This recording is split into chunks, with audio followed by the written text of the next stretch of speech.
première activité de la phare est de sensibiliser le public sur l'astronomie, sur le ciel, sur l'observation du ciel. Et donc c'est aussi une façon de les convaincre que diminuer l'éclairage est une nécessité pour pouvoir observer ce spectacle-là. C'est-à-dire la nuit des étoiles, typiquement, que nous organisons depuis 25 ans, est un formidable moyen de montrer le ciel aux gens, de leur montrer que les étoiles, ça a une histoire, ça a un héritage, c'est un patrimoine, leur montrer que c'est une façon de regarder son environnement et de se situer.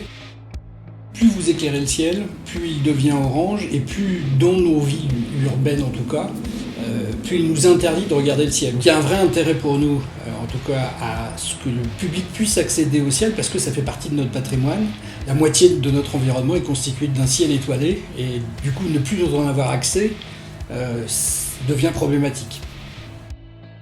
Dès lors qu'il n'y a plus besoin d'éclairage, dès lors qu'il n'y a plus personne dehors dans la rue, on va dire, aux activités les plus denses pour les citoyens que nous sommes, le plus simple serait d'éteindre et de pouvoir bénéficier comme ça d'un ciel noir. La deuxième mesure, c'est sans doute changer une partie de l'éclairage, de l'adapter à nos vrais besoins, et non pas simplement d'éclairer tous azimuts des routes, des villes, des quartiers. C'est sans doute mieux l'adapter en utilisant des technologies un peu plus performantes.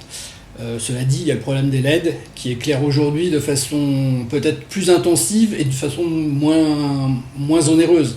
Donc ça devient un problème d'éclairer mieux.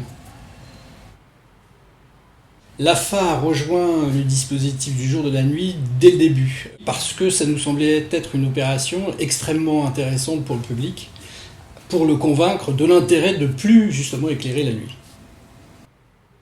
Pour observer au mieux le ciel, rien de plus simple, s'éloigner de tout lampadaire, attendre une dizaine de minutes que nos yeux s'habituent à l'obscurité. Après, vous prenez une paire de jumelles et là, vous pouvez rentrer dans la Voie lactée et ça, c'est un spectacle formidable.